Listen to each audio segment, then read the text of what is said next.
Happy Friday. This is what I do for fun on Fridays. I stay home, I do sessions. I just enjoy my life, really. I'm so introverted. So I was having a conversation with somebody today at work, and we were talking about my new neighbors. So I got new neighbors, and I told her, I'm like, I'm going to take over some stuff to the neighbor's house. And she's like, okay. And I was like, you don't understand. Like, I'm terrified. I'm absolutely terrified to go to the neighbor's house. And she's like, what? And I said, I am seriously so socially awkward and I am such an introvert that I just don't want to even go over there. And I think she kind of laughed because she was like, I would never know that. I would never know that about you. And I'm like, absolutely. And I had that same conversation with a client today when she said something about like, I bet you're so fun to hang out with or whatever. And I was like, yeah, so I don't hang out with people. I'm really introverted and I only have like two friends. And those two friends that I even have, I actually don't hang out with them. And so she was like, oh, I never would have thought that. And I'm like, yeah, so I'm really capable of talking to groups of people. I'm very comfortable talking to large audiences, like in an auditorium or on social media.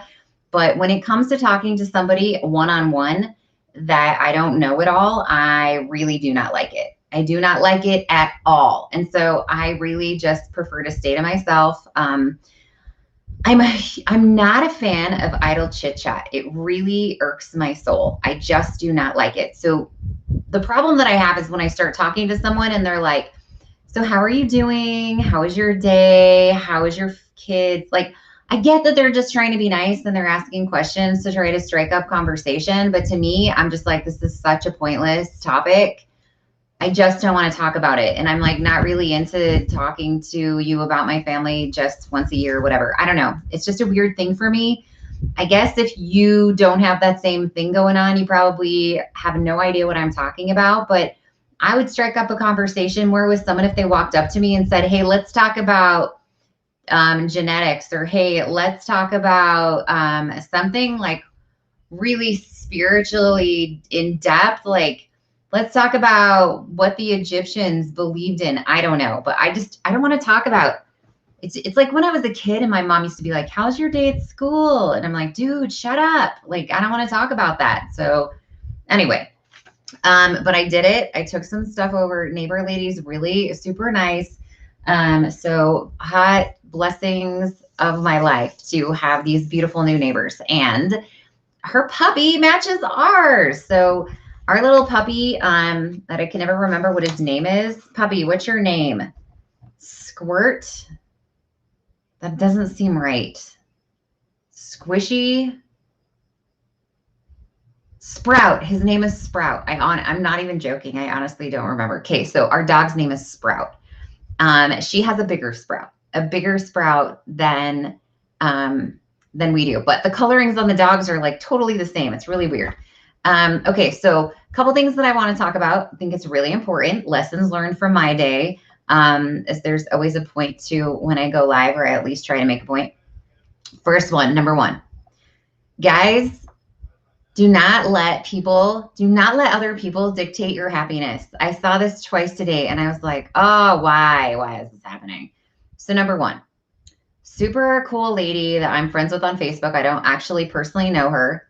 And on my page, my personal page, my Amy Jorgensen page, I probably don't actually know 85% of the people that I'm friends with.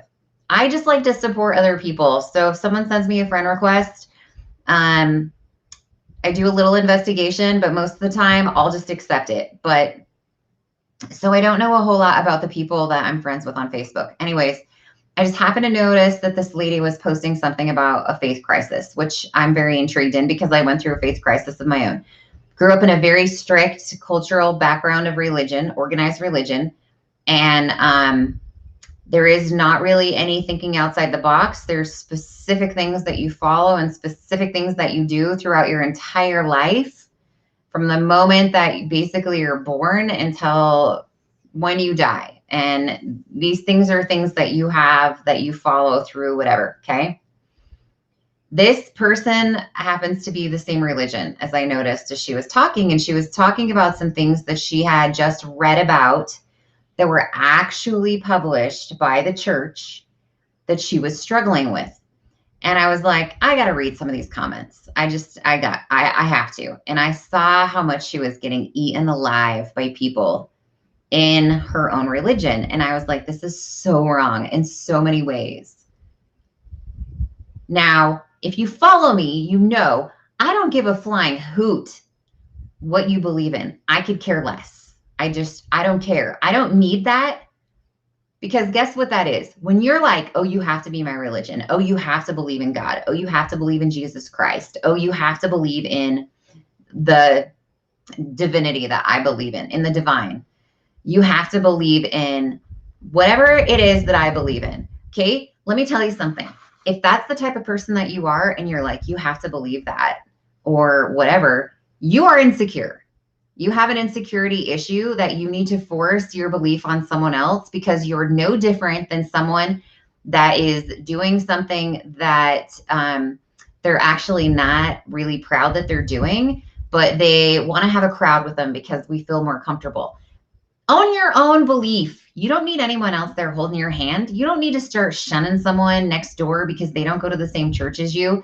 This is exactly why I am not an advocate for organized religion. And I will say that out loud, and I can have a hater. I just am not an advocate for organized religion. I think it means well, but what happens is it breeds into its followers that if you do not belong to that same place, that you are on a different level. That for some reason you are below because you don't believe in what I believe to be true. And so therefore, I have a one-up on you when it comes to what's happening when we die. You can argue that with me all day long. You can argue that with me all day long. I will not argue back with you, okay? Because once again, I don't need you to believe me. I don't need you to agree. I'm just telling you why I have issues with organized religion. I think that the purpose of it means well, but when someone's like, oh no, I follow Christ and so yada, yada, yada, I'm like, yeah, okay, so let's go find some crusade that some king sent a bunch of guys on, a bunch of, his army on to slaughter people in the name of Jesus Christ because they weren't Christian. You guys, we have been killing people for decades for not believing in the church that we believe in. We have slaughtered innocent people in the name of Christ. So no, you're not going to be like, blah, blah, blah, blah, blah to me. Man gets involved, and that's the problem. Man gets involved in organized religion, and that is the problem. Guess what? I've seen way too many places where organized religion is hiding sexual molestation of children. Yeah, I'm not on board with that. I'm not on board with that at all. I'm not on board with that when you go to a clergy and you're like, hey, I've been sexually molesting my kid. And the clergy member do you know how much training the clergy member has in child therapy or sexual molestation? 0. Doesn't even have 5 minutes in. They're just supposed to be like, oh, pray to God and figure out what I'm supposed to do. I'm not okay with that.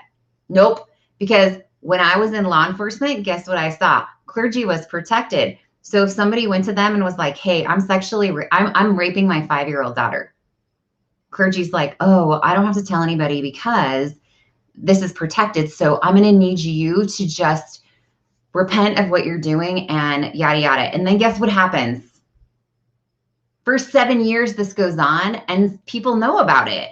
And the guy keeps doing it. And now we've got 3 more girls that have been raped because he keeps having children and this is what's going on. But every 4 years, the clergy member changes. And no, I'm not. I'm sorry. I'm not on board with it. I can't.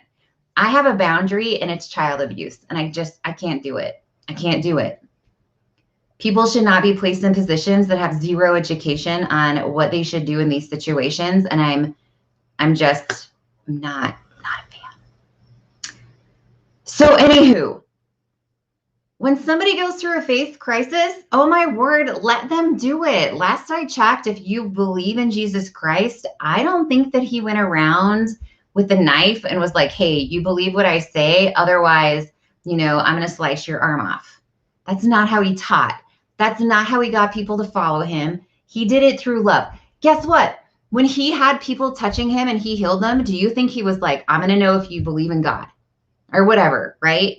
I'm going to know if you believe. He didn't ask you what you believed in. He didn't ask you what you did yesterday. He didn't ask you when the last time you had an adult beverage was. He didn't ask you when the last time you lied was. He didn't ask you if you've done anything wrong. He didn't ask you any of that because it doesn't matter. That's not what the love of Christ is. That's not what Christ is all about. Christ is all about encompassing everyone without judgment, zero dot, period. If you are attacking someone over their faith crisis, I am sorry, you are being judgmental. Just be okay with what someone else thinks. There are reasons, like, right? I obviously have a very personal, deep embedded issue with some things that have happened to me in an organized religion. And if that hasn't happened to you, guess what? I'm so thankful that it hasn't. I'm so thankful that you haven't had to go through any of that. I'm so grateful, praise God, you haven't had to go through any of that. It's just that I've been on that side of the fence where it's been very damaging and it's been hidden, and it's really hard to wrap your little head around that. So if you're one of those people that's like, oh, I've never seen that before, I don't know what you're talking about. Good. Fantastic. I am so happy for you. I would never want anyone to have to go through what I've gone through to get to the position that I'm in. But just be respectful. If you want to go to church on Sunday, go to church on Sunday. Just be okay with the fact that other people aren't. If you want to go to church on Wednesday night, go to church on Wednesday night. Just don't act like everyone else that isn't going with you has something wrong with them. When I do a session with someone, that's one of the questions that I ask, and I always use this. I always say, okay, I'm going to ask you a question that has absolutely nothing to do with anything about what we're doing other than I want to be, here's the key word, I want to be respectful about your beliefs so that if there's specific things that I find, then I can explain them to you in terms that make sense to you. Because here's the thing. There are energies, there are things that come that are from not in this world, okay? So for some people, that means simply it's something that came from their premortal existence when they were in the spirit world. When someone's like, well, how does that work? I don't know. I don't 100% know. I can just tell you that that's where it's from. So, I can kind of try, okay, let's see, what makes sense to me? Maybe in the pre-mortal existence or the spirit world, you were helping someone down here on earth that went through something really horrific, and some of that energy somehow got imprinted. You didn't actually have all of it, it somehow passed through the veil. Somehow you're carrying it around. I don't know. Maybe you were there supporting people during the Holocaust, and some of that energy just stayed with you when you were born because that's what you were doing before you came into your little pre-mortal body. I don't actually know, okay? But then I have some people that are like, hey, this is my life 355. Super. And I'm like, guess what? This energy is from your pre-time here on. This is not from your earth. This is from past life. And then they're like, super. And they're like, can you tell me which one it is? Sure, I will muscle test for you. It's life number 23. I don't care. And neither does your subconscious. It doesn't care. It doesn't really need to know. It just wants to release it. So whatever that is for you, if you believe you're on life number 4, if you believe you were a frog before, if you believe that you were in some beautiful premortal existence, I can get on board with all of those because that's not the point. The point is allowing you to have your divine right to be healthy, happy, and healed. And it doesn't matter what you believe, okay? So that's the first one. I just feel really bad for this lady because she was actually on the website reading some published doctrine and people are eating her alive for questioning it. And I was like, whoa, whoa, whoa. If you truly believe in your religion, then it doesn't bother you if someone questions what they're reading. You'll be like, oh, hey, that totally makes sense to me. I can understand where you're coming from. And then just have your own testimony of why that resonates with you. You don't have to force somebody to do anything. You don't get extra points when you die if, you made sure that so many people believe what you believe. We're not taking people with us, okay? Just be kind. Just be kind. Just serve others. Just be respectful. And don't be a wiener, okay? Second thing, because maybe it was the day where I was just finding lots of things where people were like telling other people how they should be living their life. So next one, I saw this other lady and she, Lisa, tell them to put me on the big screen for everyone. Girl, you are traveling the country. Like, what day are you on? I swear that you started this trip like 2 weeks ago. Second one, I see this really cute girl, lady, whatever she is. She makes a comment on an energy healing forum community, whatever that I'm in.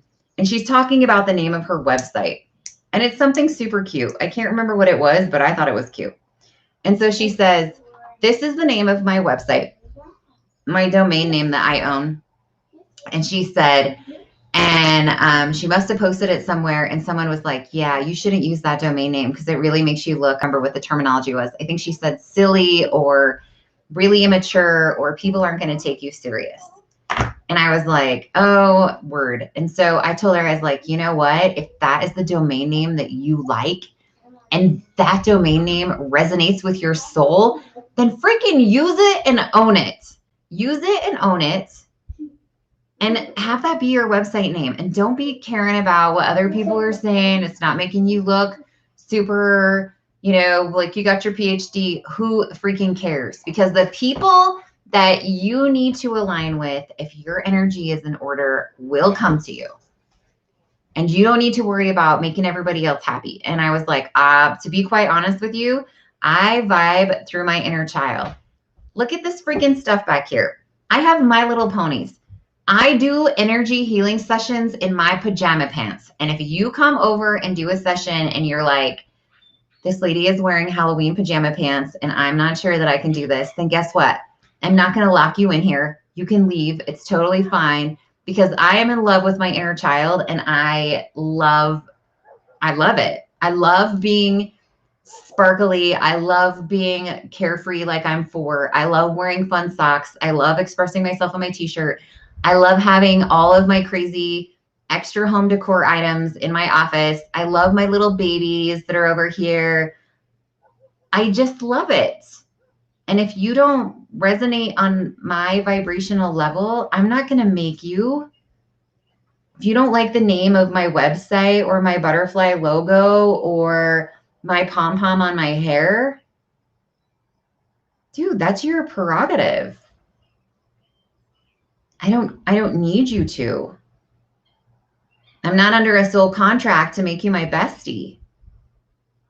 And it's okay. But don't be a jerk about it. Just go on your merry way. Don't be telling people their website names are stupid or whatever. Like, keep your snarky opinions to yourself and move along.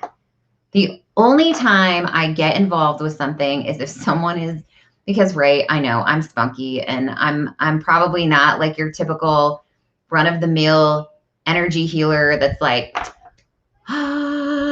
you know, I mean, yeah, I mean, I'll get involved in stuff. If someone's being a tool bag, I'm not just going to sit back. Like if I come onto a scene and somebody is beating the crap out of someone, I'm not just going to stand there and be like, love and peace and harmony, bring in the joy, positive vibrations for all. No, I'm going to be like, get your off that person before I kick your face in, because you're doing something harmful to someone else. And I'm just not like that. I have a great like split personality. I don't know what to tell you.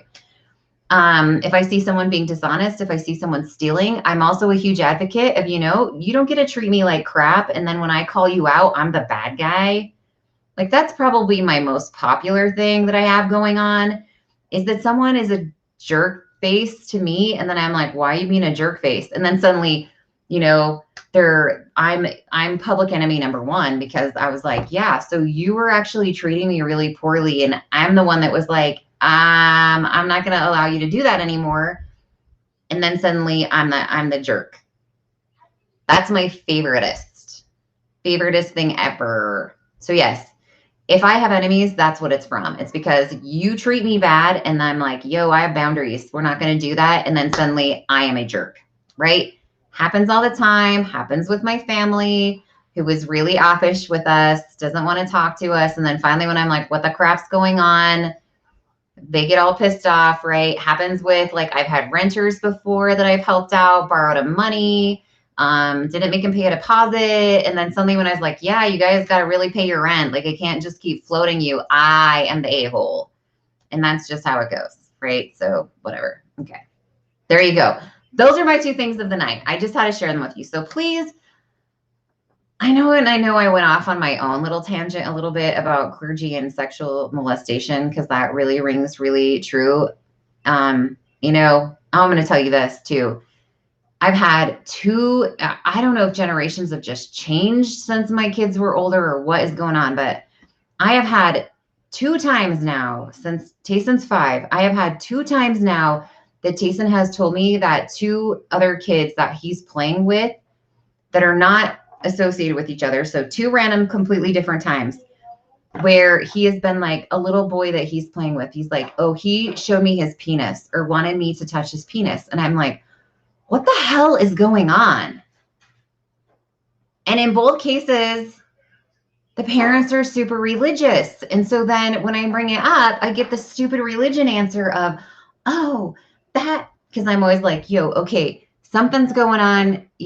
I'm concerned that the kid that is showing the penis is being sexually molested or is being, something. And now I can hear my son telling my mom that the neighbor kid showed him his penis. Okay. So anyways, so here's the problem. When you have 2 parents that have been involved with being sexually molested, then you are a child who lives in a family who that is very talked about openly. I even have a family member who is like, I can't believe that you use the word penis and vagina. And I'm like, yes, that is so horrifying to use the words penis and vagina. I can't believe that you would want to call this your elbow. Make up something else for it because that's offensive. And I think you should call it, your cookie or whatever. And I'm trying to tell this person, I'm like, what, you don't understand. When my kid says someone showed me their penis, I know exactly what they're talking about. When my kid says someone showed me their hot dog, I'm like, okay, cool. Right?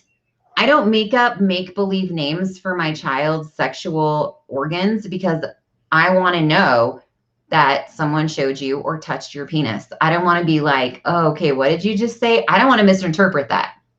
So we have a really open conversation about our sexual organs. And it's not a like, oh, hey, don't let anyone touch your private parts. No, it's direct. No one should be taking a picture of your penis. No one should be touching your penis. Nobody should be asking to see your penis. And it goes even more than that. If someone just tells you that they need to touch it, want to touch it, whatever, and then they try to tell you, if you don't let me touch your penis, I'll kill your puppy. We have really conversations like this. Then I tell Tayson, you look at them right in the face and say, my mom's going to take you through the ringer, buddy, and you're going to end up in jail and then run for your little life. And I tell him, like, it doesn't matter what anyone says. Nobody's going to kill your mom. Nobody's going to kill your dog. Nobody's going to hurt you. And I just tell Tayson, like, your mom has more power than anyone else. Don't ever let anyone try to tell you that. And that's how it is for us. Because Dave and I both know we've been in this situation before where nobody talks to you about it. So you think it's normal. And then you get to a point in your life where you're like, holy, wait a minute. Family members not supposed to be doing that to me. And now it's been going on I was sexually molested I remember being sexually molested in a closet at my grandmother's house. And I know that she moved from that house when I was 5 years old. So I can remember it's one of my earliest memories of being in a closet. I'm guessing to you that I could easily have been 3 years old. It is honestly one of the first memories that I have. I did not realize that there was something wrong with what was happening to me until I was 10 years old. So let's just say 4 to 10. Last time I checked, which I suck at math, that was 6 years of me being molested, and I had no idea that there was anything wrong with it. I thought that was something that happened to everybody. I thought it was completely normal. Yeah, no, my kid won't ever grow up thinking that that's completely normal. And then guess what happens? Because family members don't want to feel stupid. They don't want to look like outcasts in the church. They don't want to, then it just gets like oh, it didn't happen, or, oh, like I can't even tell you the amount of excuses that people have. And here's what the biggest problem is. And this is what really tears people apart. And I don't know, Dave can hate me for saying this, but it's really what's torn him apart from his family is that when you finally go to bring it up or you want to talk about it because you feel like you want to grow from it, and then the family members deny it or act like it hasn't happened and that you must be making it up and you're a liar, then all hell breaks loose because everybody turns against you and now you are the bad person. And then you get to watch everybody else in your family live these really super fun, religious, fantastically perfect lives, knowing that this is a hidden family secret that nobody wants to address. And so, yeah, I'm not. And now I'm back on the, now I'm back on the organized religious wagon. And that's why. That's why it resonates so strongly with my soul. Okay. Let's just bring in some Zen. Okay. Bring in some beautiful energy, you guys. I have the most beautiful thing going on. I can't wait to tell you about it. And I'm going to share my photos. They're finally done. I got them a minute ago. Oh my gosh, they're so perfect. So I am launching, and I will tell you somewhat about it. I am launching my own program to teach people how to do what I'm doing. Because I had this beautiful lady, Becky, point out to me one day when we were having a session. She's like, you realize that if you took this to another level, because I do this, right, to serve others, I do this to help people. She's like, if you took this to another level, think about how many more people you could affect. And I was like, wait a minute, right? Because I'm time constrained. I can only do so many sessions on so many people. And definitely right now at the point in my life, I have no desire to quit my full-time corporate job because I'm a crazy weirdo when it comes to that. I actually really love what I do. And so the only way that I can add more sessions into my schedule is to quit my corporate job. And I'm like, no, that's not resonating with me. That's not the right decision. And so when she said that to me, I was like, okay, resonate with this. How can I do this? Do I record things and then with intention put the energy into it so that when you watch it, your energy is released and anything that happens to be resonating with you, clears out? Absolutely. It's totally possible. Energy has zero boundaries, so you can do that. But then I was like, wait a minute. I can teach other people to do this. And initially I thought, wait, can everybody do this? Wait, what is this a gift? Can other people do this? And I was like, oh, resonates. Yes. Every single person has the God-given ability to heal. It is your divine right to be in such connection with your soul, with your body, that you can heal yourself, but that you also have the potential to heal the people around you. Absolutely. And so then I was like, okay, that's what it is. That's it. It's me helping you to do what I do, but also being able to believe in yourself that you can do it. So I've seen lots of programs where you're like, hey, you can go learn how to do this energy thing. But the problem is that then you run into all these barriers because you're like, whoa, nobody teaches you how to deal with clients. Nobody teaches you how to mentally deal with someone if they cancel their appointment. Nobody teaches you how to mentally deal with someone if they're like, your session didn't work for me. Nobody teaches you like all that kind of stuff. They just teach you like, okay, this is the process and this is what you do. But when I found out that I also was very medically intuitive, then I realized that I could bring this into my process too. So instead of just balancing your pancreas, I'm going to be like, whoa, there's something else going on in there. Like I can visually see some type of enzyme, and then there's actually something on the left side of the pancreas. And let's see what that's called. Okay, that's imbalance. Oh, and this connection of where the pancreas is connected to this, there's something weird going on right there. So being able to do that, I was like, yeah, this is it. I can share this with other people. I can do this. I can show you how to do it. So it's going to be so fantastic because it's going to be different than anything that I've ever seen. And it is so awesome. I can't wait. So I'm piecing it together a little bit still, but I'm totally like 100% dedicated and I'm ready. I'm ready to get it going.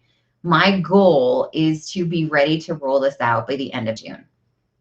And it's going to be, as I would say, fire. It's going to be freaking lit. Okay. Okay, you guys.